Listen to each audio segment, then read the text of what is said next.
So okay guys, so in the enzyme chapter, up to last class we are cover the basic definitions, histories and different types of nomenclature, then basic classifications based upon the commission, how they are going to classify, how they are is going to classify the enzymes, then different factors of aiding enzyme activity. In last class we are discussing about the various different mechanism of enzyme action. So they are proposed three different models. The first one is induced fit model, sorry, lock and key model, induced fit model, then substrate strain theory. So these are the three models they have proposed, and four different theory also they are proposed for the enzyme mechanism of actions.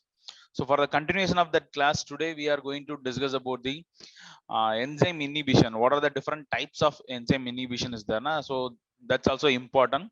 So that part we have discussed today. So it's okay.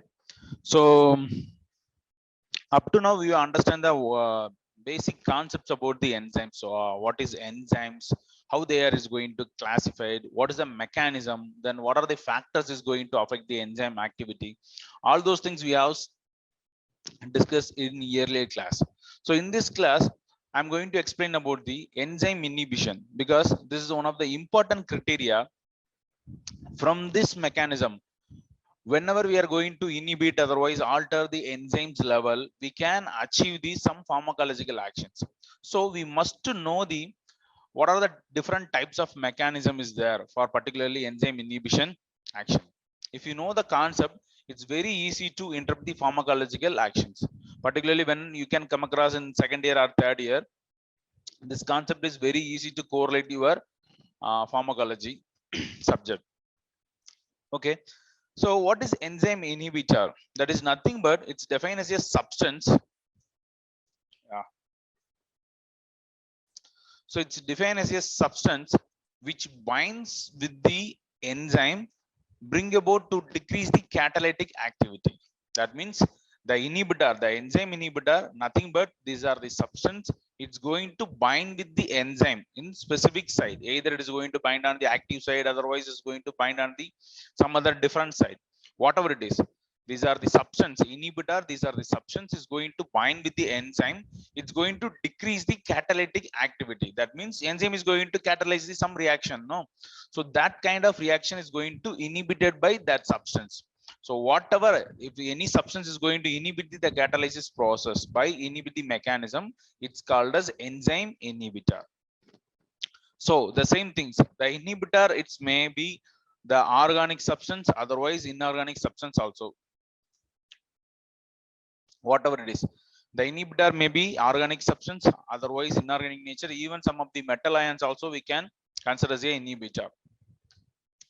So based upon mechanism, they are divided into three different things.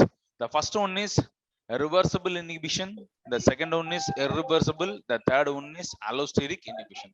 So the mode of inhibition, based upon the mode they are classified, otherwise they are differentiated into three types. One is reversible inhibition, irreversible, then allosteric inhibition. First we can go for the reversible inhibition. So what is reversible? Name itself is going to denote inhibition, it must be reverse. That means if any substance is going to inhibit the enzyme, means that is temporary. Enzyme it's become reverse, it's come back to the normal process. That means after inhibitor, after a specific time, the inhibitor is going to relieve from the enzyme, so the enzyme is become free. So it's once again it started to the normal work.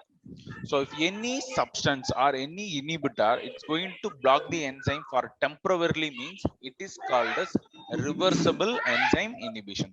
You can see that the inhibitor is going to bind non-covalently, because the covalent bond is very tight bond. So this type of inhibitor, reversible inhibition, it's bind with the enzyme is non-covalently. So the enzyme inhibition can be reversed if the inhibitor is removed. That means once the inhibitor has been removed from the enzyme, it's become normal. Enzyme started to work normally. Okay. So this reversible inhibition itself divided into further divided into three types as competitive inhibition, non-competitive and uncompetitive. So based upon mechanism, further they are divided into three types. One is competitive, non-competitive, then third one is uncompetitive inhibition. So for easy understanding, I have represent some diagrams here. So from this diagram, you can easily understand. You just imagine here, this is a picture. So this is an enzyme. You just imagine this is an enzyme. So the enzymes having the specific site that is called as active site. This in this site only your substrate. That means your substance is going to bind, then it's converted into form a complex enzyme substrate complex, then it's converted into the product. So the enzyme is there, enzyme is having some specific area, in that area only your substance is going to bind, so it's become a enzyme substrate complex. Once this complex is formed, it's further converted into the substrate is converted into the product. Okay, this is a normal phenomenon. So what is exactly in competitive or incompetitive or non-competitive, otherwise irreversible mechanism? What's going to happen? Just to see here, this is a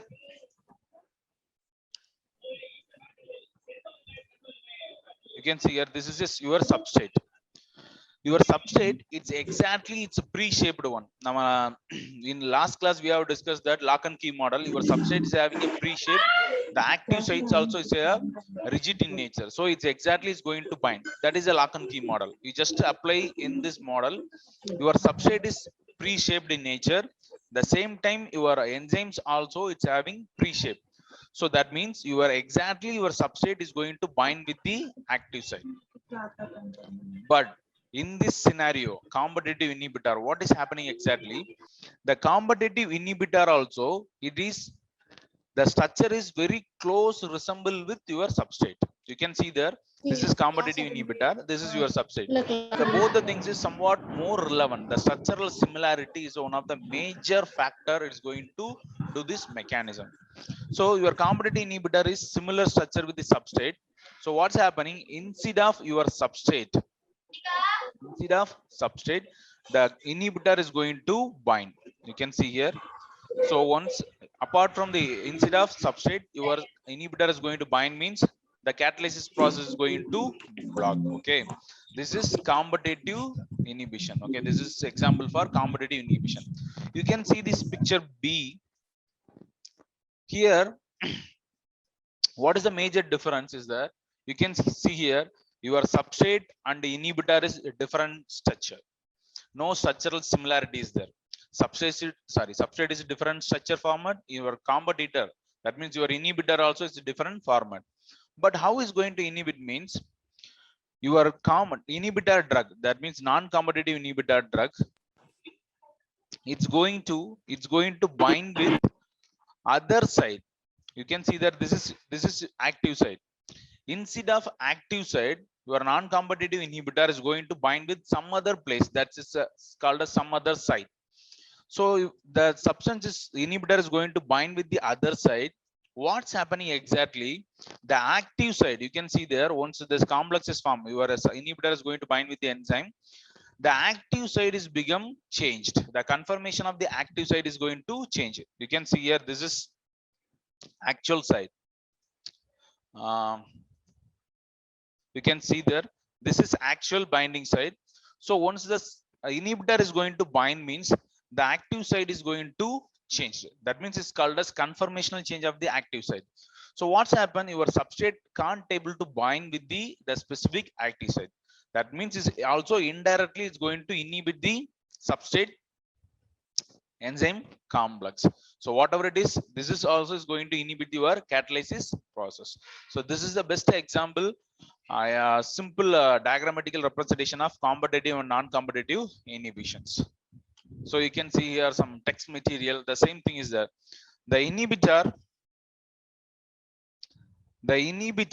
which close resemble with the real substrate.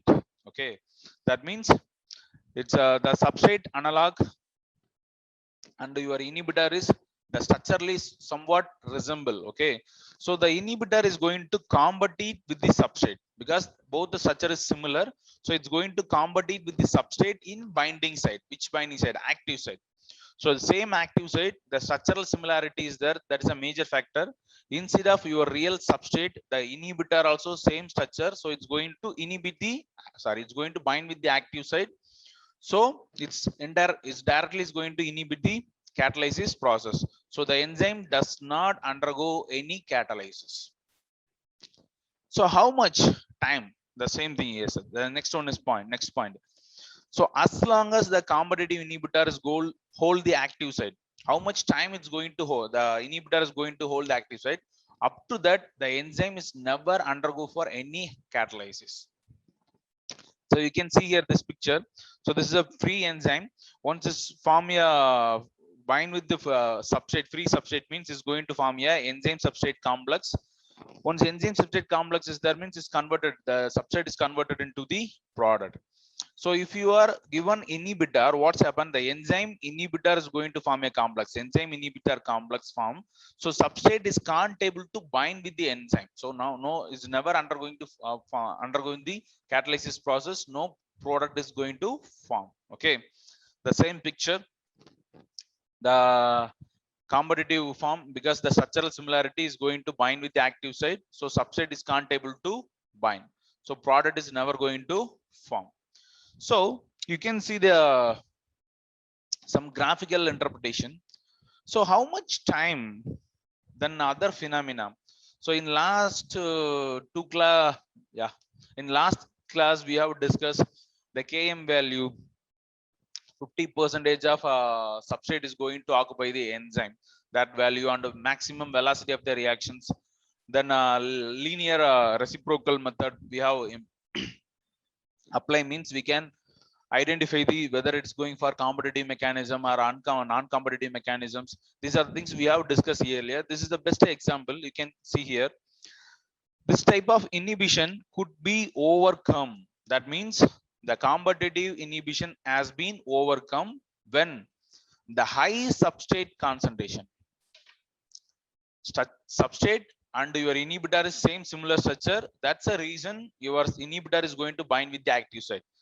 We can overcome this problem when we have to increase the substrate concentration. So once we have increased the substrate concentration, means that inhibitor mechanism has been blocked. Okay, that's a mechanism. So once we are applied the same formula, we have converted into the graph, means we can see there the blue color line, it's going to denote the normal enzyme activity. The pink color denote is with presence of inhibitor. So you can see there the competitive inhibition, the Km value is increased. That means this is Km value. So the without enzyme, sorry, without inhibitor, the Km value is here.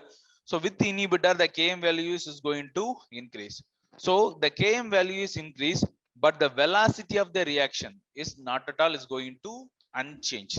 What is the reason? Because the reaction has been overcome by increase the substrate concentration. Whenever we are going to increase the substrate concentration, otherwise when the inhibitor is going to replace, that time the catalysis process is going to happen. So the Vmax, maximum velocity of the reaction, is going to unchanged. It's going to remain. Only the Km value is going to change. Okay. So if you plot the curve, so if you got this type of curve, means we can say your enzyme is blocked by inhibitor by competitive inhibition. The best example is succinate dehydrogenase enzyme. So it's going to the bind with the substrate. The substrate is succinic acid. Sorry, the succinic acid is a substrate. That means the succinic acid is going to bind with succinate dehydrogenase enzyme. It's converted into the product. So what is happening here? The malonic acid and glutaric acid and oxalic acid, the three acids, it's very similar structure of succinic acid. So what's happened? Instead of succinic acid, this malonic acid or glutaric acid is going to bind with the succinate dehydrogenase enzyme, is going to block the enzyme for temporarily, because it's going to reversible. The second enzyme example, alcohol dehydrogenase enzyme. This enzyme is responsible for metabolism of alcohol. So the methanol also is going to metabolize by this enzyme. Ethanol also is going to metabolize the enzyme. So what's happened? Methanol is toxic. Whenever the methanol is taken by any person, the alkyl dehydrogenase is metabolize the methanol. It's converted into the formaldehyde. It's very, very high toxic substance. So it may cause severe toxicity. It may produce death also. So for those cases, we can replace the ethanol. At that case, we can give the ethanol. So what's happening? Instead of methanol, the ethanol is going to bind with the enzyme. So it's forming acetaldehyde. It is now not issue because that acetaldehyde is further converted into the acetyl CoA. So the methanol is going to eliminate. We have to reduce the formation of formaldehyde. So this is one best example for reversible inhibition. So here I have listed the some different types of enzymes and substrate and inhibitor. So I will share this PPT so you can go through that. Yeah. The next one is non-competitive inhibition. I have already explained the same mechanism or same diagrammatic representation in initial slides. Same thing. Here the substrate and inhibitor is different structure. The binding site also it's different. Your non-competitive inhibitor is going to bind with some other site. It's never going to bind with active binding site. So it's going to bind with some other site. It's lead to change the conformation of active site. The active site conformation is going to change. So what's happened that case? Your substrate is never is going to bind with active site. So what's happened? The catalysis process is going to hinder. So this process is called as non-competitive inhibition. So here the inhibitor it's bind with other than the active site. That's the first point. The second one is it impairs with enzyme function. The same thing. It's also is going to inhibit the enzyme function. The important thing is no structural resemblance with substrate. It's no similar structure. Never compete with the active site. It's going to bind somewhere else. It's lead to change the conformation of active sites. It's going to affect the binding of your substrate. Usually it's exist strong affinity with the second site. That's a reason. In fact, the inhibitor does not interfere with the enzyme substrate binding directly. Okay, because it's going to bind with some other site. Your substrate also bind with some other site, but it's never going to affect the direct binding of substrate into active site. You can see this diagram. You can easily remember. This type of inhibitor is going to bind with the enzyme. That's all. Even the enzyme is free. Otherwise, even the enzyme is form a complex with substrate. You can see the free enzyme with the inhibitor is going to form a enzyme inhibitor complex. So the substrate is never going to bind. That's also possible. Otherwise, even the enzyme substrate complex is already formed. That case also your inhibitor what's happened is going to bind with the enzyme inhibitor complex. Through that it's going to inhibit the catalysis process. Okay, you can see this diagram here. Same thing we have converted into the graphical points. Means the km value is remain. That means in if you plot this two different enzyme activity in this model, means the km value is unchanged, same. Both the with presence of competitor or free enzyme, the km value is same, but the Vmax, the velocity of the reaction is going to reduce. The velocity of the reaction is going to reduce. That's a major difference. Here I said already, some of the metal ions also is going to do such kind of inhibition. Here the best example, mercury. The heavy metals ions also is going to form a covalent bond with carboxylic groups. Best example in last class we said it's a high acidic nature, histidine, high protonated form. So it's going to form with the histidine. It's becoming a irreversible inhibition also. So here, what is the major difference? Competitive inhibition and non-competitive inhibition. You can see there in first diagram, the velocity of the reactions, the both substrate, free enzymes and substrate with presence of inhibitor. What's the thing? The Vmax is same. The only the Km value is difference. Same thing if you have converted into the reciprocal form, means you can see that the Vmax is same. The Km value is going to different in competitive inhibition. In non-competitive manner, the Vmax itself is going to reduce, but the Km values remain same thing. Km values remain same not change, it's the same, but the Vmax is going to change. This is for non-competitive inhibition. So in reversible inhibition itself, it comes the third category. It's uncompetitive inhibition. It's also known as anti-competitive inhibition. The third one, reversible. First one competitive, non-competitive. The third one is uncompetitive inhibition. So it's also known as anti-competitive inhibition. So what's the difference? The inhibitor is going to bind with the enzyme substrate complex and not to free the enzyme. So in last two things we have discussed. So either the competitive is going to bind with the only on free enzyme. In non-competitive, either it's going to form a even in free enzyme, otherwise complex also. But in uncompetitive inhibition, it's going to bind with only on enzyme substrate complex. So enzyme substrate complex should be formed prior to binding of inhibitor. That means the inhibitor only bind with enzyme substrate complex. So your substrate must be bind with the enzyme, then only the inhibitor is going to bind, means it is comes under the uncompetitive inhibition.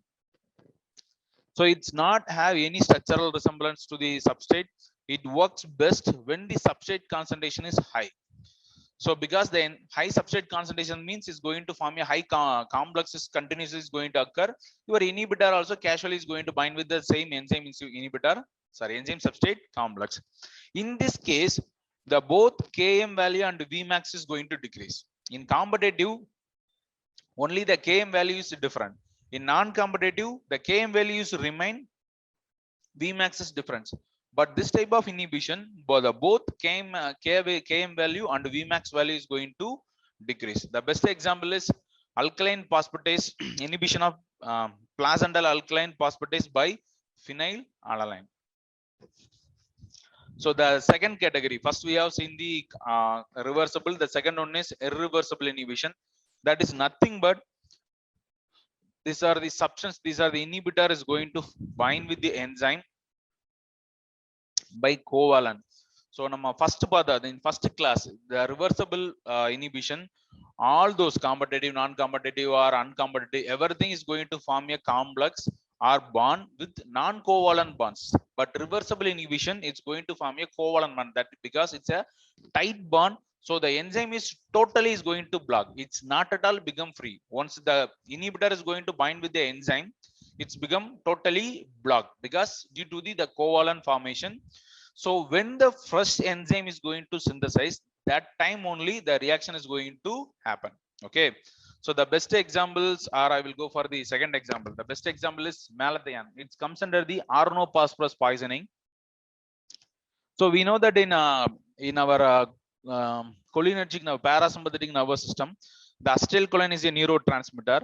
The acetylcholine, it's normally it's essential for our physical activity.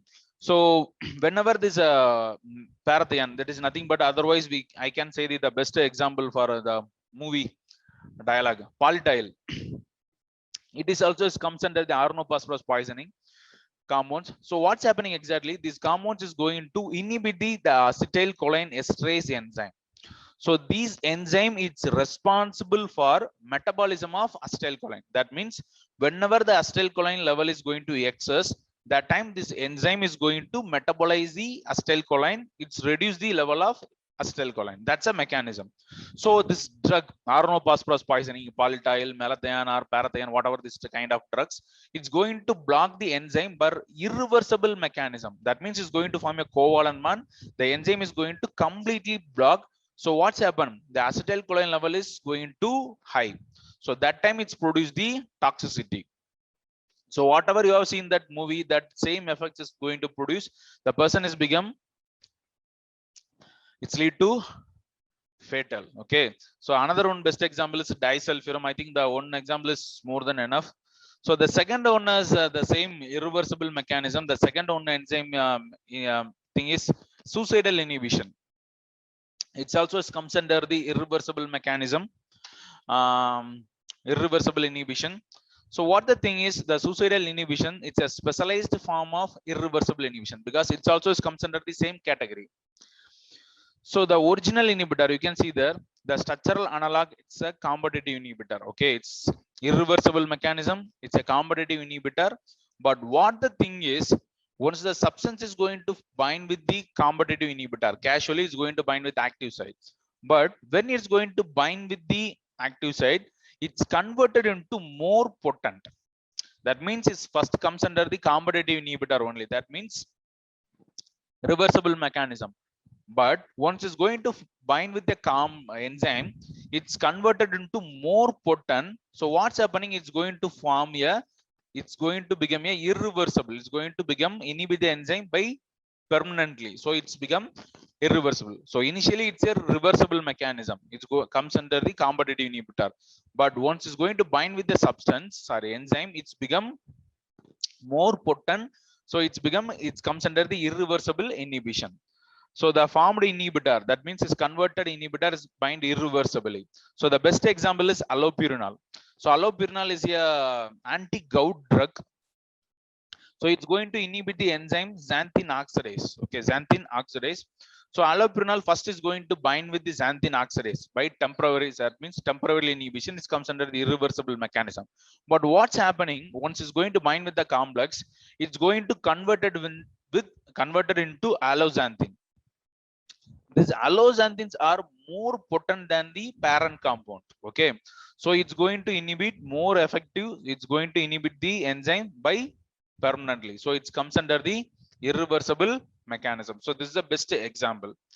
The third one is, first one we have seen the reversible, the second one is irreversible mechanism, and in irreversible itself we have see the suicidal inhibition. The third one is allosteric inhibition. So what is allosteric inhibition means?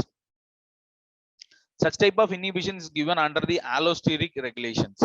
That means the enzymes are, it's going to natural targets. I said from this type of, from this knowing this mechanism, what's a useful, we can easily find out the target for pharmacological action. The same thing, the enzymes are natural targets to develop the pharmacological agents. So many of the drugs used in the treatment for either disease, otherwise disorders also. Okay, so the best example I can say here, for hypercholesteremic patients, otherwise atherosclerosis patients, what is the reason they are having a high cholesterol content? So for those cases we are given the cholesterol lowering agents. The best example is a statin drugs. Example, lovastatin is going to inhibit the enzyme. The enzymes is responsible for the cholesterol biosynthesis. So the enzymes named as HMG-CoA reductase enzyme. That enzyme, HMG-CoA reductase enzyme, which enzymes is responsible for biosynthesis of cholesterol. So our target is that enzyme. Once we are going to inhibit the HMG-CoA reductase enzyme, what's happening? It's going to inhibit the enzyme. So cholesterol biosynthesis is going to hinder. We can achieve the further formation of cholesterol. So it is very useful for atherosclerosis patients. The same manner for HIV drugs, otherwise and antiviral drugs. So the drugs Tenofovir is currently used, the remdesivir drugs also we can say that is going to inhibit the viral transcriptase. So we know that the viruses never comes under the cell category because it's always is going to depend upon the either host cell. Either it's going to stick with the bacteria or human cell or animal cell. From the survival only, it's going to, from the attachment only, it's going to survival. So it's going to enter, it's going to insert these RNA into the host nucleus. So the host is going to synthesize the viral DNA. So that process, the viral transcriptase, particularly the reverse transcriptase enzyme, is one of the responsible enzyme. So once we are going to inhibit the enzyme, means virus reverse transcriptase enzyme means the viral replication, the viral DNA's replication has been inhibited. Another one simple example, hypertension, antihypertensive drugs. So these are the drugs. The best example, captopril, enalapril. These are the drugs. Is comes under the ACE inhibitor. So what is ACE means? It is nothing but it's angiotensin converting enzyme. That enzyme is responsible for formation of angiotensin from angiotensinogen. So the angiotensin is very, very potent vasoconstrictor activity. So once this angiotensin is going to form means it's going to constrict the blood vessels. So blood pressure is further is going to increase. So for the treatment of those cases, antihypertensive patients, what's our target? We can going to inhibit that enzyme, ACE enzyme, angiotensin converting enzyme. So it's going to block the enzyme. So angiotensin is never converted into angiotensin. So we can block the activity. So these are the three things is there: competitive, non-competitive, and allosteric inhibition. So from this slide, I have complete this hour. So next things we have discussing next class. Okay.